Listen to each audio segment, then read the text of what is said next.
So, this happened about 2 years ago when I was 20.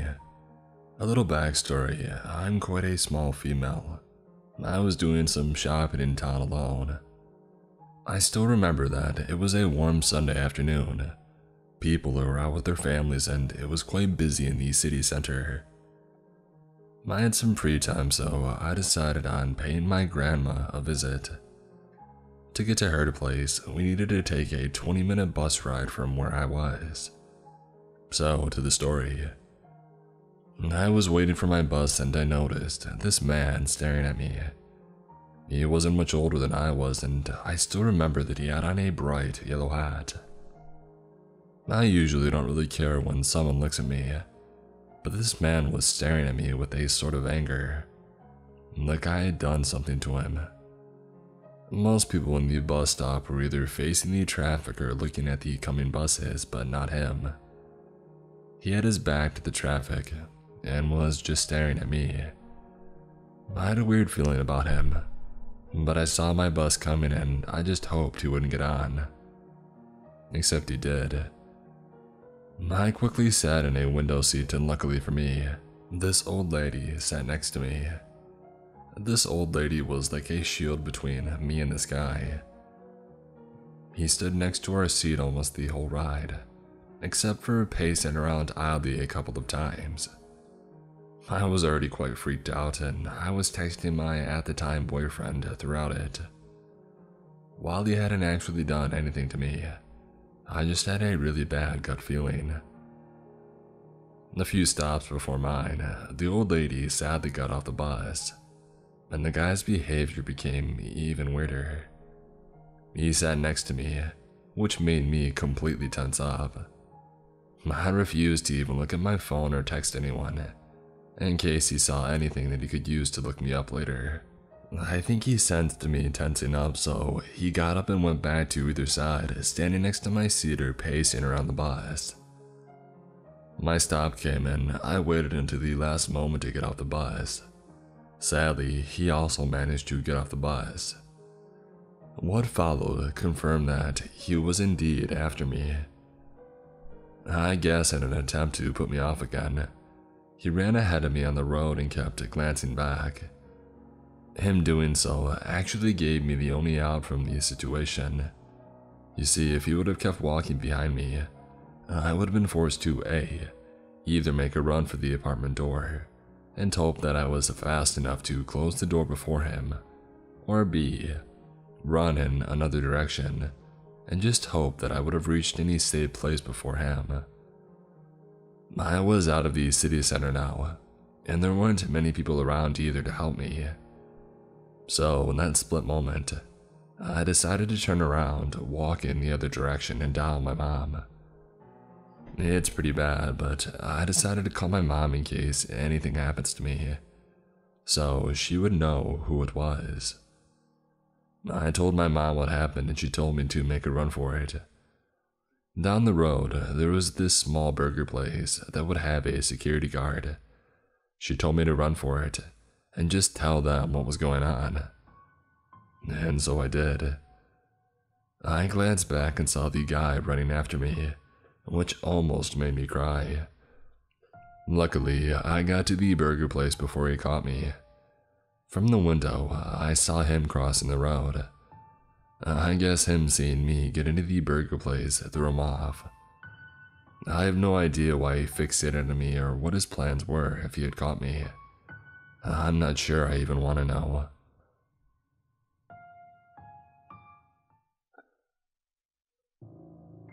Alright, so this is something that I've been wanting to post here for a while, but I've just been too lazy. But alas, I'm stuck in a bus again with 40 minutes of time to kill and no music on my new phone. This happened to me this June. Our school exams start around June 20th every year, and well, I choose not to do math the entire year and study hardcore the last month.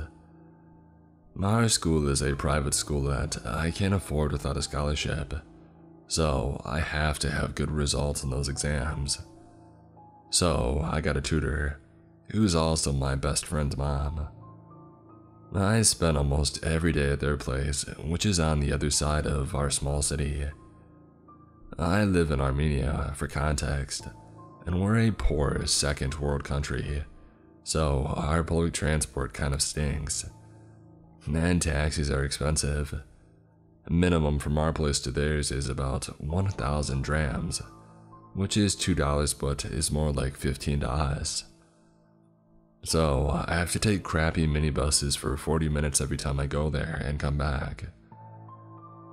Now until then, my experience with public transport was pretty mild. I'm a girl, which, if you're not an ogre, results in at least a small amount of unnecessary attention, but you get used to it after a while. Nothing too worrying.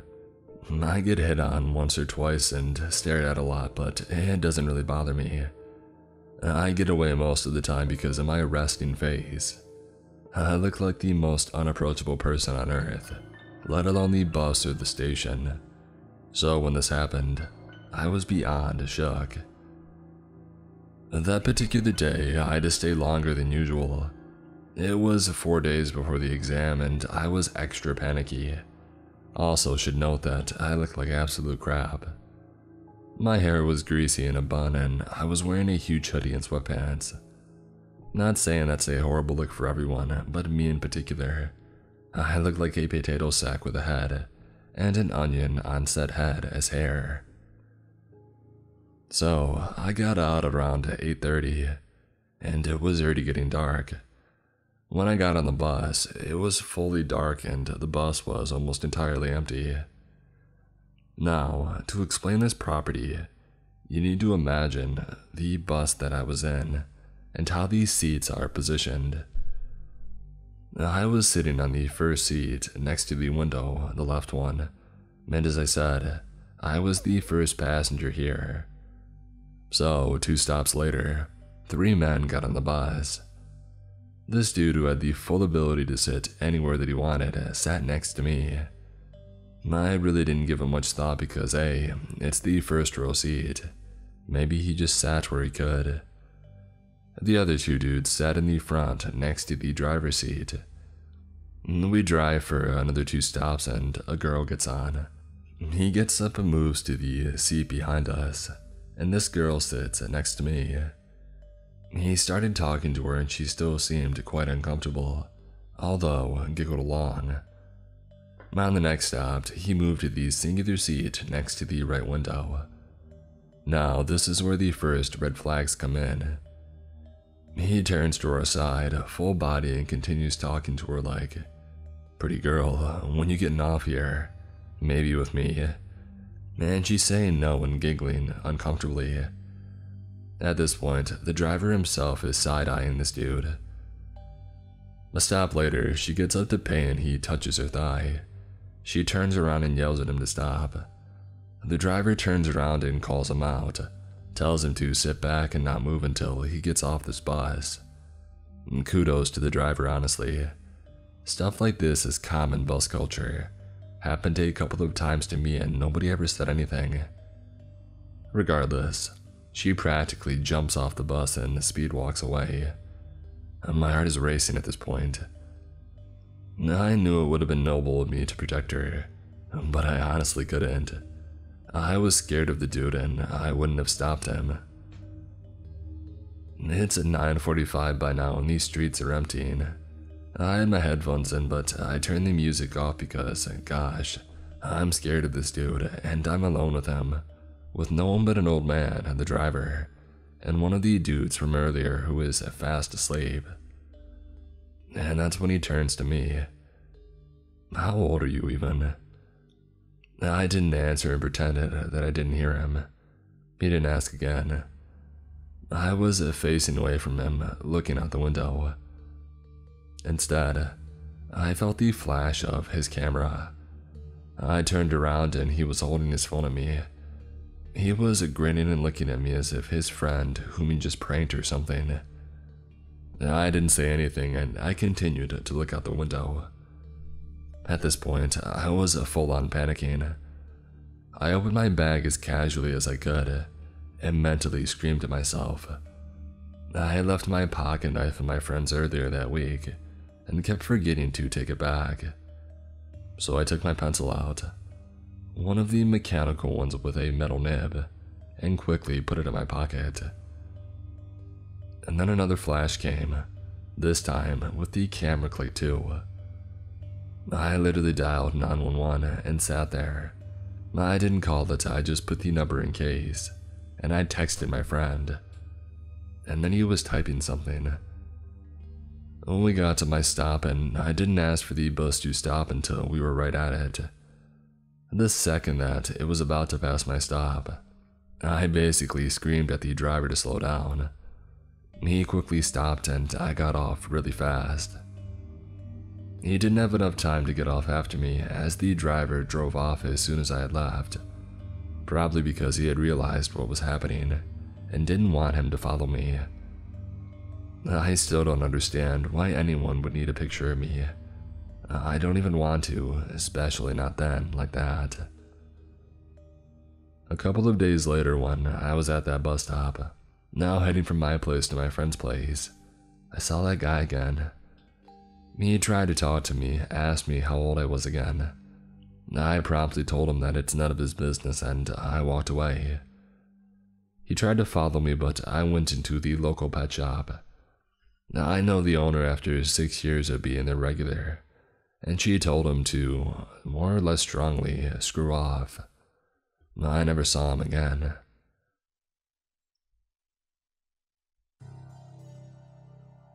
A couple of things to note before I get into this story.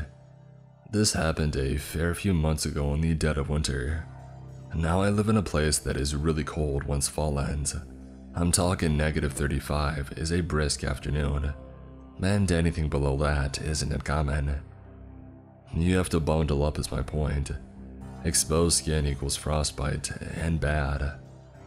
I am shameless about my need to stay warm. Like a coat down past my knees, 3 pairs of socks and boots and a beanie and scarf and gloves, shameless. Regardless of what I was wearing, this shouldn't happen, but either way, I just wanted to paint you all the picture. The last thing you guys need to keep in mind is that my university is kind of not in the best part of town. It's in the middle of downtown and very busy with both wealthy businesses and a lot of homeless people. Most of which are pleasant and easygoing, but not all of them. My last class of the day had just ended and I was headed out to the bus stop across the street. Before doing so, I stopped at the smoker's corner and took a few drags from Ye Old Vape. I hate vapes or love them, but they got me off darts and that's what counts. A bunch of people were all smoking and vaping in the designated spot, and that included a homeless man that I had seen around many times. He generally kept to himself and I kept to myself. The guy was scraggly. I'm telling you, he must have been freezing, and normally I would feel bad for him if what happened next didn't happen. I see my bus pull up the street and head over to the actual stop. I had my headphones on and didn't notice that the homeless man was right behind me. I got on the bus and took a seat at the very back. It's a pretty long bus ride for me, so I normally keep to the back. But it's only then that I see the homeless guy get on. No biggie, I thought. It's a popular bus and goes through all of downtown before heading out towards where I live. I sit back and relax as the other students filter on. When the bus pulls away from the stop, I have a feeling of eyes on me. I don't think it's him, but maybe someone that I know from class. Looking up, I glance around and make the mistake of making eye contact with this homeless guy. Now maybe some other woman can vouch for me in the comments. Maybe men have the same sense too. But the second that I made eye contact with this guy, I knew that something was up. Dude was crazy. He smiled but stayed super dead in the eyes. I tried to be friendly but also quickly looked away. Because your girl is super proactive, I got on my phone and texted my dad right away. I didn't want to worry him, so I just asked him if he could pick me up at the convenience store about 2 blocks from my house. The thought was, if this guy follows me off, I don't want him to know where I live. I go to a public place and I wait for my dad. He says that he can pick me up, and that's great. My mind's at ease. I sit back, but man, this guy just stares at me the whole time. I can see it out of my peripheral vision, and it's really making me uneasy. 20 minutes go by and my bus stop comes up. I get up and he gets up. I go out the middle door of the bus and so does he. I cross the street and he follows. At this point, mentally, I'm in a slight panic, but I keep calm and I go into the store. It's a big place and enough people are milling around that I feel safe. I go for the makeup section first, and when I finally look back, he's not there. Thank God, a bullet dodged. Maybe I'm just paranoid. I spent some time looking at makeup I can't afford because of university, and my dad says that he'll be there in about 5 minutes. Perfect. Only as I go towards the Excite, I hear someone knock into one of those stands that are in the aisles with the sales stuff on it. I turn and it's the homeless guy again. So this dude followed me off the bus and into the store. Great. I walk to the junk food aisle and stay where other people are as much as possible before my dad shows up. I beeline it for the exit and hop into my dad's truck. When I get in and go to put my seatbelt on, I see the homeless guy walk out of the store and look around. For once, we don't make eye contact, and I am so grateful for that fact. My dad asked me why I wanted to be picked up here as he pulled away, and once we were out of the lot, I tell him about being followed, and then have to talk him down from going back to chew the guy out. I haven't seen the homeless guy around, at least not on the bus or by my university, but I am always on the lookout. My friend has this story that she tells sometimes because of how insane it is. I asked her if it was cool to share it with all of you, and she was game for it. Basically, there was this kid on the bus who sat in front of me. We didn't have assigned seats, but everyone kind of sat in the same place every day. He was obviously kind of an outcast. He was overweight and he smelled a little funny, and he didn't talk to people, wore glasses, all those things. There was a jerk on the bus who liked to make fun of him. One day, I had enough and I told the jerk to stop. After that, me and the kid started to talk a little bit. I tried to be nice, because he obviously didn't get a lot of interaction. But things quickly turned weird. He told me that he was a vampire, straight up. He gave me this whole story about this girl who was also a vampire that he knew. How she turned him, or how she had come into his room last night, starving, and she had fed on him. It was pretty weird, so I just tried to be like, yeah, okay. He told me that people had to carry a certain gene in order to be turned into a vampire, and that he could tell if it was someone had it by their smell. Of course I had it. Things got really weird when he started talking like a bad romance novel.